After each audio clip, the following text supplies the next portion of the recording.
Hi, welcome to Inside the Lines Live. I'm Lizzie Arbogast alongside Scott Hardy, and we are here at Horseshoe Bend getting ready for our game of the week against Central Coosa, the Battle of the Winless.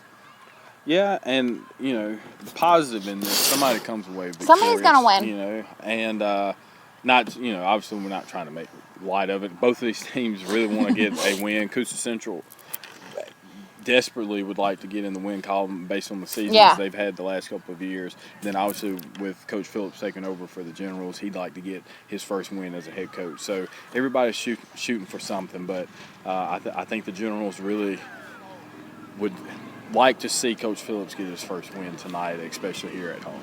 Yeah, I think so, and I think, it's hard to. I asked him about, is there any overlooking Central Coosa? And he said absolutely not. At this point, we can't overlook anybody.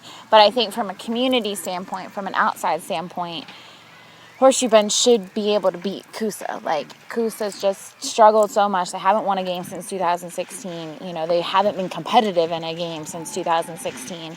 I think the community is probably putting more pressure on Horseshoe Bend winning this game, if that makes sense. No, and it does. But the thing is, and what Coach Phillips is alluding to, although, the Cougars aren't a team that, has been able to get many wins, they, have a lot of athletes, and this is a team that has struggled against teams that could, that were more athletic than they were, them being the General. So, in some one-on-one matchups, some deep ball matchups, or maybe, somebody misses a tackle and then they use the athleticism. So this isn't a game that the Generals can overlook because on paper, probably they should, but athletically, this is a team that could present some problems for the Generals. Yeah, I absolutely think that. I mean, obviously, Horseshoe Bend has struggled this season with its speed, especially. And I don't mean that the kids play slow. It's just their fast is not as fast as most other teams. And that's, you can't teach speed necessarily. You can get it a little bit better, but you either have it or you don't. No matter how strong you are,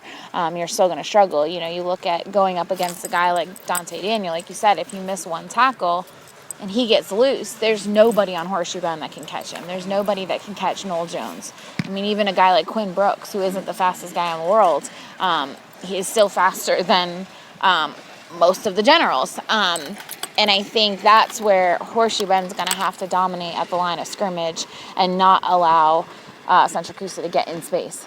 This is going to be one of those games where you will be able to tell the foundation of his football knowledge, Coach Phillips' football knowledge, will be Danny Horn, because Danny Horn would never allow a team like that to have his offensive possession. So you're going to try to keep away with them. And Absolutely. So, as you said, try to establish the line of scrimmage and get the run game going and keep them away, keep their athletes off of the field. That's funny because I asked both coaches, I said, how do you try to combat for Brett Thomas, I said, how do you try to combat the fact that Horseshoe Bend can sustain drives? They can move the ball fairly well. And then I asked, Coach Phillips, how do you contain some of that speed? And both of them said, our offense tonight is going to be our best defense. Keeping the other team off the field is going to be essential because both of these teams can do things well offensively. What worries me is that Horseshoe Bend has yet to score. They scored one touchdown all year versus Central Coosa that's coming off a game where they scored 36 points. Yeah, and the thing I will say, though, if you go back and the scores don't necessarily reflect. I don't know as much about on the Cougars end, but from the General side, you look at last week's game and you look at the scoring and say it's 38-0 or what was 40-0. 40-0. Okay, so you lose to real time, but then you don't. From an outsider looking in, you're just looking at the stat sheet. You don't see that they fumbled the ball, nearly at the red zone. They come back and score right there, and then they had multiple turnovers that provided them easy field position or more suitable field position to score. So this is a team that can move the ball if they could get out of the way. Right. And I think that goes for the Cougars as well. But I think the Generals are closer to getting to the next step in where they are at their program than the Cougars are. So this is, from a momentum standpoint, this is a huge game for the Generals, and not to overstate it, but what the community is bringing to it. But this is a statement game. I think it's going to be. I guess where I look at it is it's going to be more disappointing for Horseshoe Bend if they lose than it would be for Coosa if they lose, because Coosa's used to losing. Although Horseshoe Bend is too, but again, it's like you look at Coosa and you think they should lose. Right. And so, but I do think that to me, it comes down to two things. It's the speed that Central Coosa can bring to the table versus Horseshoe Bend and how much better they are at the line of scrimmage. I mean, there's no secrets about it. Coosa's offensive and defensive lines are not good. I mean, there's no nice way to put that. Coach Phillips is trying to be diplomatic and say, well, they're not. And I said, you can say, like, Coach Thomas knows it. Central Coosa knows it. They've got linemen who are smaller than I am. I mean, they're just not. They're not there yet, and so that's where Horseshoe Bend can dominate. And they do because he, coached under Danny Horn for so long. They have that physicality. They have that sort of motor that I don't think Central Coosa is going to be able to match. Yeah, and ultimately too, I think it'll come down to depth. And while neither team really has just massive numbers, the Generals have more numbers than the Cougars. So I think from that perspective, by the time the third and fourth quarter comes around, especially with a team that's having people play both ways, it's inevitable that from a fatigue standpoint, that will become a factor. So if they're able to establish a line of scrimmage, the Generals have a tremendous opportunity to get a victory. But again, if the Cougars can keep it close, as you said, they can bust a big play here or there or force a turnover that provides some great field position. So this should be an exciting game. One thing I also think that Horseshoe Bend has going in its favor is I think it's faced better. Well, I don't know, actually. I was going to say it's faced better competition in that it's played Reeltown, it's played Thorsby, it's played Dadeville. Even Donahoe was a pretty good team. But then you look at Coosa, and they played Holtville, who should be a playoff team. They played, who was that first team they played? Winterboro. They're a good-sized team. But I think the fact that Horseshoe Bend is coming off of this Thorsby and Reeltown, who are two very talented teams, might work to their advantage. And I think for both teams, it's kind of a gut check point where the Cougars are looking at it and saying, what, this may be our last opportunity to secure a victory this season. The Generals looking at it and saying, what, we're limited in the amount of games we'll have like this to where a victory could be looming. So I think, again, going back to this is going to be a game where both communities understand what's at stake, but for each team coming in with different dynamics of needing the victory. So, again, I'm looking forward to a great game, and, regardless of who wins the game or not, as long as it's a great football game, which I think you'll see tonight because both teams are so competitive, I think that's all that matters. Yeah, and I also think that Horseshoe Bend, it's kind of weird to say that Horseshoe Bend is still in the playoff picture, even though they're 0-4. I mean, you look at Fayetteville has one win in the region. Vincent has 2 losses. Coosa has a loss. I mean, there's still 3 teams that don't have a win in this region. So that 4th spot is open. And really, Thorsby, I think, the fact that they got beat so bad, which we'll get to a little later against Lafayette, maybe they're not as good as we thought they were. So I think that Coosa put itself behind the 8 ball in losing to Fayetteville last week, whereas the Generals have only lost 2 teams that they were supposed to lose to in terms of the playoff picture. So this game, if they lose to this game, I think they put themselves back way behind the 8 ball in terms of getting into the playoffs. But they haven't at this point. So if Horseshoe Bend wins this, they would have. So they don't have, but they have 2 losses in region play? Just 2 losses, Thorsby and Reeltown, which they knew they were going to lose to. Yeah. Lafayette, which they're going to lose to. But they are. I'm not trying to be mean, but they are. And then they've got Fayetteville and Vincent, who are either of those teams they can beat. But now if you put yourself behind the 8 ball by losing to Coosa, then it's like those last 4 teams are just going to beat each other. So this is, this kind of is a must-win for the Generals, for sure. That's what Coach Phillips said. He said, we have to win this game in order to stay in the playoff hunt. If they don't, they could still make it, and it'll come down to, like, every team has 1 win, and they'll all just, have a tiebreaker against each other. But I do think, ultimately Horseshoe Bend's going to have the advantage in this game. I think, again, on paper, this is a team that should win, but it's just, when you haven't had a lot of success, when things start to go poorly, how do you adjust to that? And I think that's been their biggest thing is they've been in a lot of games, but, again, we've talked about some of the teams in our area when things have gone poorly, then they were never able to adjust. So we'll see what happens tonight. But, yeah, the Generals should come away victorious, and I know we'll give our predictions later in the show. All right, well, we're going to take a quick break, and then we'll be back to talk about some other stuff going on across the area.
Hi, welcome back to Inside the Lines Live. I'm Lizzie Arbogast alongside Scott Hardy. We are here at General Stadium getting ready for Central Coosa at Horseshoe Bend. Having broke down kind of what we expect from tonight's game, let's look across the area. Benjamin Russell hosting its homecoming game against Demopolis. And I don't have a lot of positives to say about Benjamin Russell right now.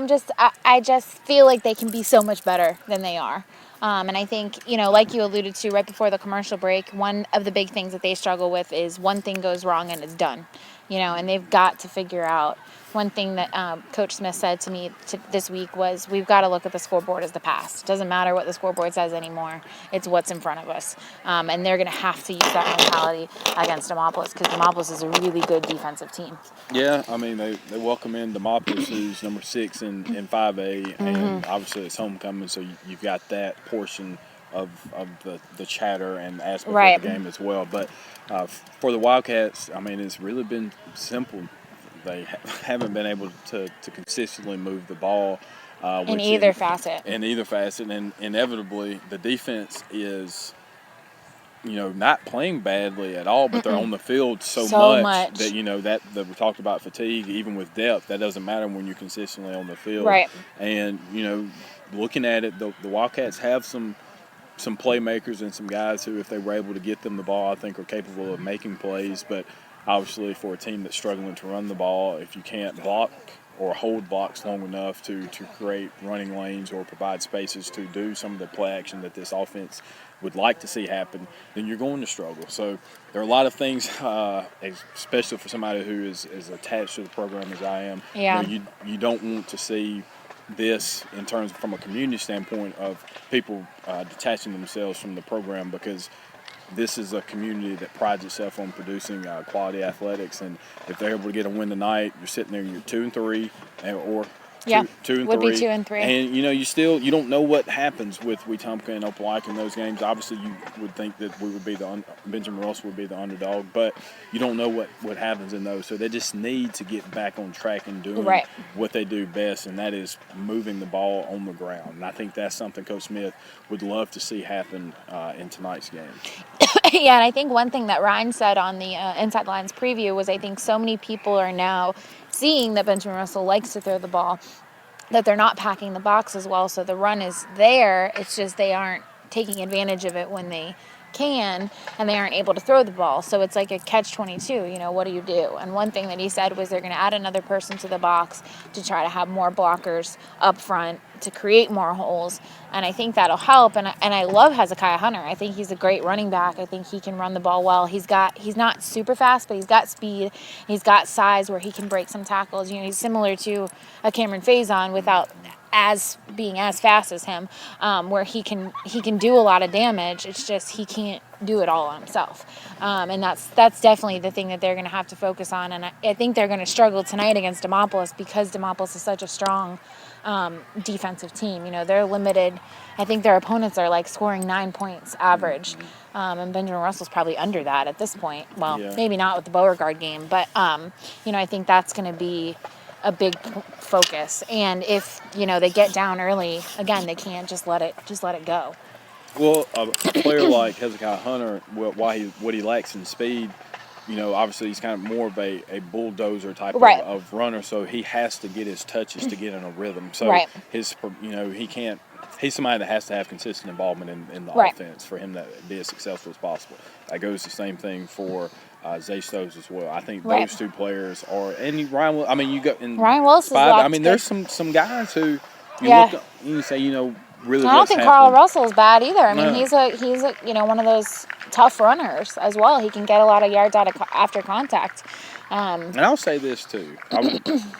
This is important that I want to make sure that this is being said. The quarterback position is obviously the most important on any team, especially on any offense. We don't have a bad quarterback. I think we have a quarterback who's very capable of producing points. But as you said, when things go wrong, that there's just a lot of things start to go wrong for the Wildcats that haven't been able to try to adjust to that. And so that's not only on the quarterback, that goes from the sidelines, also any portion of the field. So for me, I think this is a team that's just still trying to find its identity. I think that they have implemented really, if you look at it, a offense who really only had a month. The offensive coordinator came in, really only been there a month with the blocking schemes defensively, really only 2 months. So it's not, it's taking some time. Yeah, there's a lot of turnover. So there are a lot of things from the outside that if you don't know the dynamics of or the makeup of how we got to this situation, then obviously there would be questions. But I think that a win tonight, especially with it being homecoming, it can't be the type of game you had last week. No. Where you get destroyed. It can't be that. That's the thing. Is like even if you lose against Demopolis, it can't be 28-0. It can't be a blowout. They've got to have some success. And I think the one thing with Carter at quarterback is that he did so well against Clay Central, keeping his cool. He was getting beat up. He was under pressure. He was getting hit every other second. He did really well. And I think slowly, that sort of waned. And you can't blame him for that. No, you can't blame him for over and over and over again. You're getting crushed. Eventually you're going to get frustrated, especially when you're a 17-year-old kid. That's just the way that it is. And so they've got to do a better job of protecting him up front. And they've got to do a better job of figuring out what offensive scheme is going to get the ball out of his hands quicker so that he's not constantly getting beat up, because that's what leads to interceptions. That's what leads to bad decisions. And I think you're right. I don't think he's a bad quarterback at all. No. Well, that offense, too, is all of it's on timing. So it's where you're supposed to be. And I don't think anybody outside of Coach Smith has a better understanding of the nuances of this offense. He's been studying it for 5 years. So and Carter too. But that's what I'm saying. Carter, outside of Kevin, I'm saying Carter knows this more than anyone. So I don't think it's a knowledge thing. But if you don't have enough time, if you're getting consistently blitzed like that, it throws off the timing. So it may be a longer throw or shorter throw, or somebody can't be where they're supposed to be yet. You don't have time for the play to develop. That's a lot of it. The plays haven't had time to develop. And because of that, it looks poor, so now you're starting at 2nd and 14. And then now they know you're passing. So it doesn't matter even what your makeup of the offense is. So I don't know. It is disappointing from a record standpoint, but there's a lot of football left. You're getting ready to start the second half of the season. This is an opportunity to get back on track. A school that is in 5A, regardless of what their ranking are, this would be a team that Benjamin Russell at least gets back to being the team that we're accustomed to seeing, and that's been able to move the football consistently, and that's what Kevin Smith is known for, and that's what I look to see tonight. We do have to talk about our other teams, but I want to touch on one thing with Benjamin Russell is I think the fans have got to get out of they were really successful in the 1990s. It's not the 1990s anymore. That was 20 years ago. These kids aren't used to it. These kids weren't even born in the 1990s. You know what I mean? At some point, the fans have to understand that it is what it is, that they're building something. Same with Horseshoe Bend. They sort of understand that Coach Phillips is building something. It's not going to be 10-0 right now. That's not how this works. So give them some time. It's going to get better. It will. Probably not tonight. Yeah. But again, I'm not optimistic. But in reality, you should be. 14. It was 14-9 or 14. What was the score of Stanhope?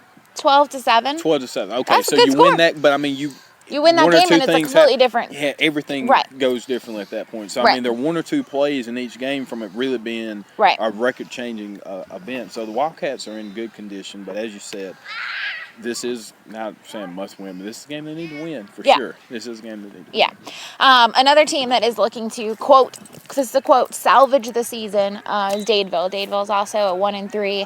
They're ushering in a top 10 ranked team in St. James, and it's a region game, so it's that much more important. And Dadeville is the kind of team, the same thing. They're a couple of plays here and there, and they've got that trend going where all 3 of their losses are by 2 touchdowns or less. They've got to figure out a way to put points on the board when they have the opportunity. And one thing I keep talking to Coach White about is finishing doesn't mean scoring at the last second. Finishing means when you have a chance to score a touchdown, whether that's the first quarter.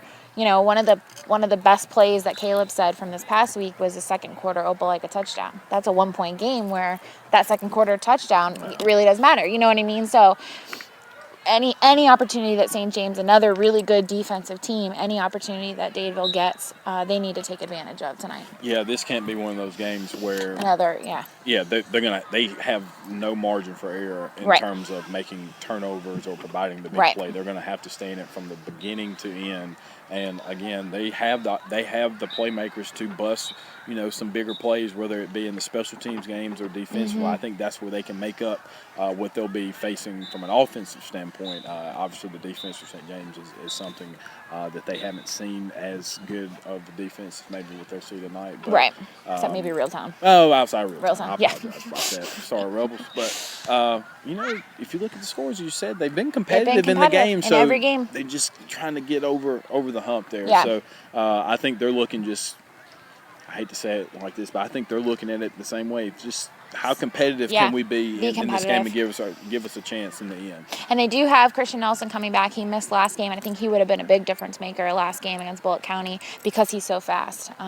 He's one of those guys that, again, he's like a Dante Daniel. He gets loose and no one's catching him, except maybe Dante Daniel, Cameron Faison. So that I think will really help them. But again, if they can't get him the ball in space, then who knows what's going to happen. But they're in a position, and because it's a region game, you really don't want to go 0-3 to start the region. That's a tough one. The other game that we have in action is Reeltown is headed to Lafayette.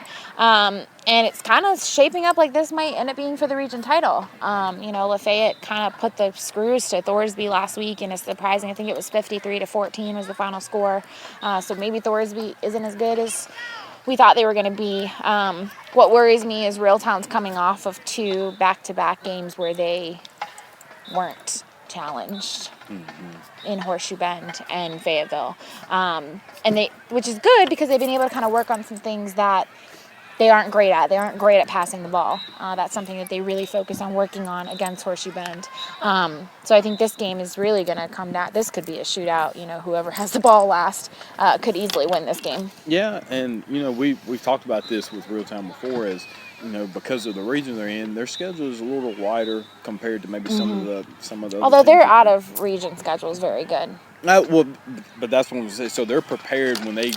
When they play a team like Lafayette, where they've maybe played some other games where they've faced that type of talent. So I'm with you. I think, too, with this is really the first time he's had all of his athletes, too. Coach Johnson, where everybody was healthy. Last year, healthy. There was injuries on injuries from his first year to now. So now, I think with those types of games, you get to see where those guys fit in the best. And now going into a game like this, you say, all right, this is where we can exploit them. And being able to work on things, like you said, the passing game. And I think with, as good as Reeltown's defense is, their offense is, they're just explosive, and they've got so many players. Are we still live? Okay. I thought we were getting an SOS. They've got so many guys on offense that you can't key in on Eric Shaw, because then Cameron Faison will get you. You can't key in on just Cameron Faison, because then you got Scooter Brooks, and Tyvon Waver has come on really strong this year as well. They've got a lot of pieces there offensively, and their offensive line continues to get better and better and better. So Lafayette's going to have his work cut out for it too. I don't know how to predict this game. No, and there's no out-athleting anybody. There's no being more physical. They match up very well against each other. So I think this one will come down to I hate to say who wants the most, but that's kind of what it's going to become. That who maybe has the ball last is maybe what you look at in a game like that. Yeah, absolutely. All right, well, we're going to take one more quick break. We'll be back to talk about our keys to the game and get final predictions.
Welcome back to Inside the Lines Live. I'm Lizzie Arbogast alongside Scott Hardy. We're here at General Stadium getting ready for our game of the week, which is Central Coosa at Horseshoe Bend. Like you said, the best part about this game is somebody goes home happy. Yeah. I go home happy because one of these teams, they both deserve a win. You know, they've been working hard and all that. So, you know, hopefully, I was going to say hopefully somebody will win, but hopefully somebody will win. Yeah, I mean... Caleb said to me, if it goes to 27 overtimes and, you know, it's 2 o'clock in the morning and they call it a tie, you're going to be so pissed. I think that's what's going to happen, too. 27 overtimes? 27 That's your final prediction? No, but I think... are we making predictions? No, we're doing keys to the game first. Keys to the game. I've forgotten how this works. Yeah, we are out of sync. That's okay. We skipped a week.